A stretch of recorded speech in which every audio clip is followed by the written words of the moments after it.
Welcome back to another episode of Talking Team CBT. Today, excited to have Jing Lian to here. Lian, sorry, I said your name right 3 times and then I botched it in the intro. And you were an OBGYN for 5 years in China, and then you've come over to Canada and now you're working in a mental health field, nursing home, doing some of that kind of thing. So welcome, glad to have you here. Yeah, happy to be here too. So in fact, it's the past 5 years. I work in a collaborative program. It's a provincial government ministry house with Canadian Mental Health Association. So Awesome. it's a mental health patient in the community. Yeah, that's very cool. I did my practicum through Canadian Mental Health, and I kind of got started doing some crisis line work. So it's a great organization to be involved. You're a Canadian too? I am Canadian. You didn't know that? I'm on the west side of the country, though. I'm in British Columbia. So oh my goodness. You're probably actually closer to Daniel being in New Jersey there. Yeah, that's probably true. Ontario. Yeah. But no, TEAM-CBT is strong in Canada for sure. Yeah, we have Mike and Angela for sure. We got the best team. Yeah, awesome. Well, we like to start with the very first question is just kind of how did you get into TEAM? What got you interested in it? How'd you happen upon it? Right. So when I was in the university studying nursing, at that time, I was in the relationship with my ex-husband. So it was not a very healthy relationship. I was really depressed. So I was looking for help and didn't feel the medication or the counseling I received from everywhere. I didn't find that was very helpful. So basically, out of desperation, I was looking online, Google, and then I found David. So starting 2016, I went to one of my first conference with David in Salt Lake City, I think. Yeah, that was like mind-blowing. So I started to follow David and study this, and I found that was very effective with myself. Even just by reading the Feeling Good book. And also I felt it's a very effective tool that I have that I can help my patients. Yeah, it is very mind-blowing and effective for sure. What was so mind-blowing about it for you? It's just such a amazing system, I would say, the whole team therapy, that, working in healthcare field for so many years, I didn't see like any doctor or therapist are so rigorously to assess and test patient before and after. And it's also such a totally different culture. Like I just like every piece of it. And it's so effective, even like within a session. Like I was watching David was doing the demo with that therapist who has such a complex trauma, right? And then you could see with, testing, with daily mood log, with all those, talk. And this person that, negative emotion all like lifted up within a few minutes, I would say, a very short session. Yeah. So I like the effectiveness. It's powerful, and it's very empowering too. Yeah. And also I like it. It helped the therapist to be humble and to learn from the patient, because to be honest, like I don't know anywhere in the world, like I've been in China for years and here. I just only know like only team therapy and team therapists, including David, who is a founder, to invite patients to evaluate in such an authentic way. It's very humbling, and it's truly like a real personal growth and professionally too. Well, I'm just inspired to kind of hear your story, Jing. I think so many of us kind of come to TEAM because, we're finding maybe the other approaches don't work in our practices, and we discover team and it revolutionizes the practice that we do, and then it kind of affects us and helps us personally. I know that's been the case for me, but it's so inspiring to kind of hear the opposite for you, right? You discovered team, it kind of helped you when standard talk therapy or medications weren't helping, and it's helped your practice, of course. But maybe if it's okay, can you tell us a little bit more like how team was able to help you and when other things had not been able to lift you out of depression, and I think with some procrastination as well? Right, right. So I just found like I started with reading David's book, Feeling Good. And I like reading, but I never felt like any doctors, especially psychiatrists, they're like so like down to earth. Like I felt so close to Dave, even the way he was writing. And also it was so effective, right? Like each chapter, and you got those homework, and I did the homework.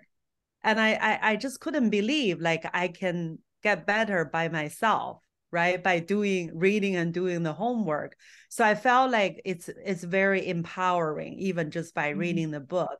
And then with the training, and saw the awesome trainers and team, and the culture and the community team therapy has been building, including the Feeling Good Institute. I just felt like this is the way to go. This is like the ideal therapy paradigm. And we didn't see that very common. Like, I hate to say that, but I wish like we have more of this available for patients, right? And even the support among the therapists, right? Like I started to join the Tuesday group with the Stanford and Dave's group and all that. It just mind-blowing, I have to say. Yeah. Just love it. The community, we hear that quite a bit, hey Daniel, in our interviews, that there's this community, this sense of humility and a real growth mindset, but also just embracing our flaws as well. So not just always focused on some kind of what I want to say, expectation of what we should look like. There's so much variety in the team community. Right. Yeah. Let me ask you, is there anything that about team that kind of surprised you or that you found challenging? Oh, definitely. So I guess the first conference I went, after the meeting, Dave and a whole bunch of participants, we went out for like dinner.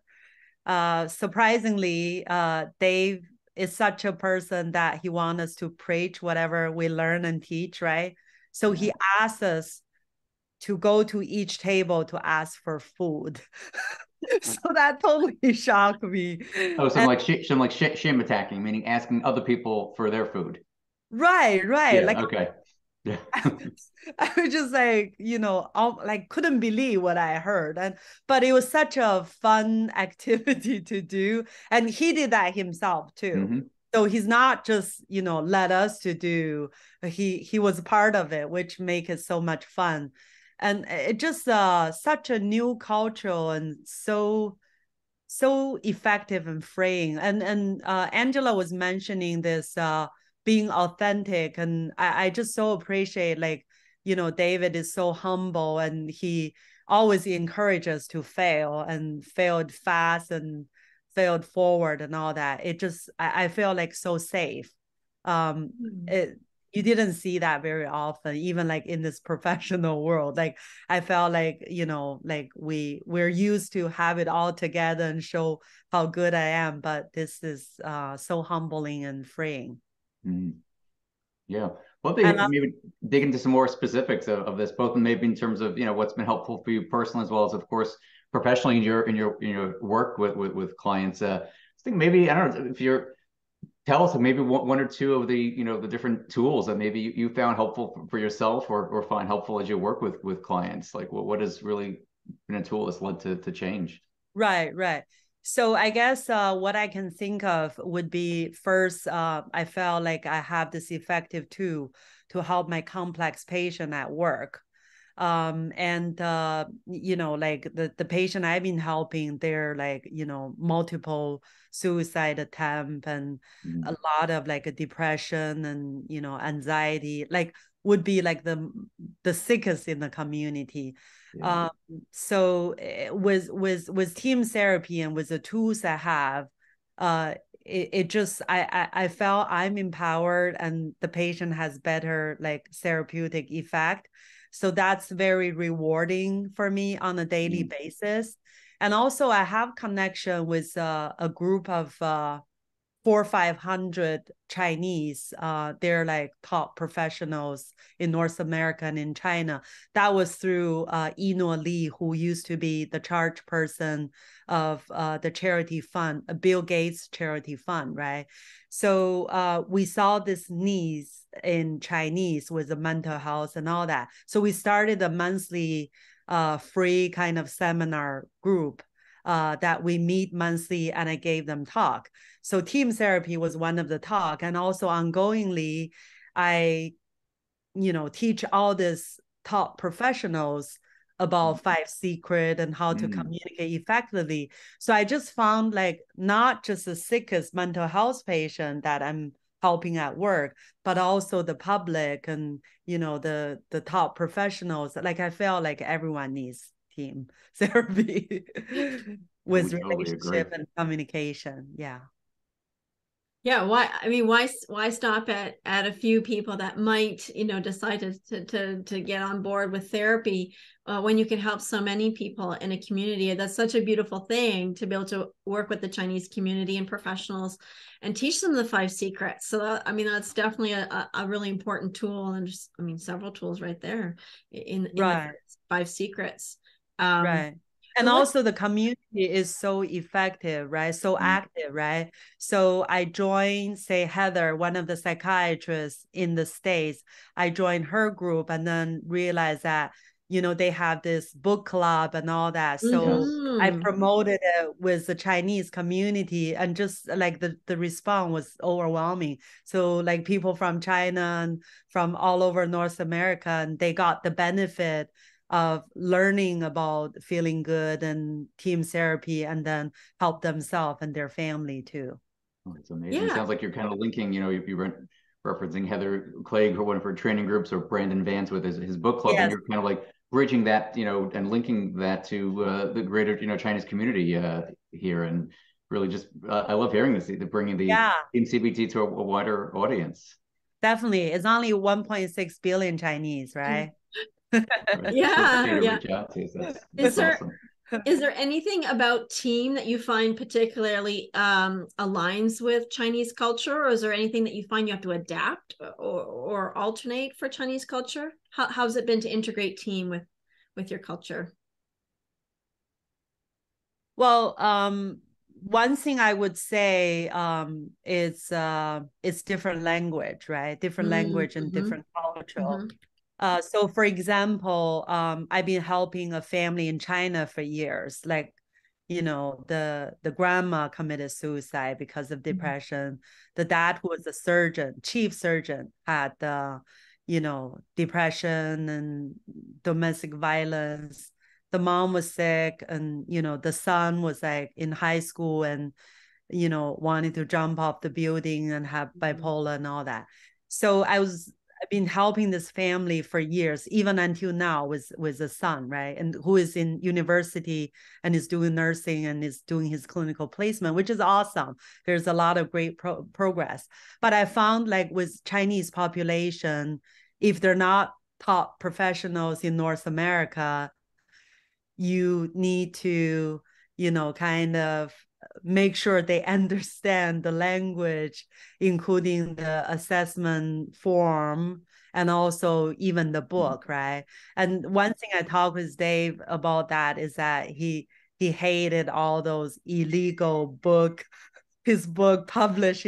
Yeah, we do need more translation. And I've been working with various clinicians to get various translations. And we have a big Polish group now that's given us a bunch of Polish tools. I have someone who did a bunch of work on there were several people who did Spanish. We have Hebrew, but yeah, we're always looking for volunteers to help us with translating things for David, for sure. The other aspect of the culture, I would say, is that the Chinese culture really doesn't encourage people to express emotions. So most Chinese, we don't even know what are emotions. So it's really great that team therapy is teaching patient and therapists all those feeling words, and also how to express yourself, including this 5 secret of effective communication. So that, I thought it was a very important part of the healing in this Chinese population. Question we always like to ask, right? If all the therapists in the world were listening, whether in China and across the world, what's the one thing about TEAM that you would like them to know? I would say learn as much as you can and get into this supportive community. It's such a great training system, and it's so effective for the patient and the family, and it's so rewarding and empowering. So I would say, if you have your patient's best interest in mind, this would be the tool that you must have. Okay. Well, that, and we just love having you here, and hope this kind of just continues to spread the message of TEAM all around, but especially, like you were saying, in the Chinese community. So we just appreciate that you joined us, and thank you so much, and we'll wish everyone thank you for joining us for this episode. Bye, everyone. Thank you, everyone. For having me.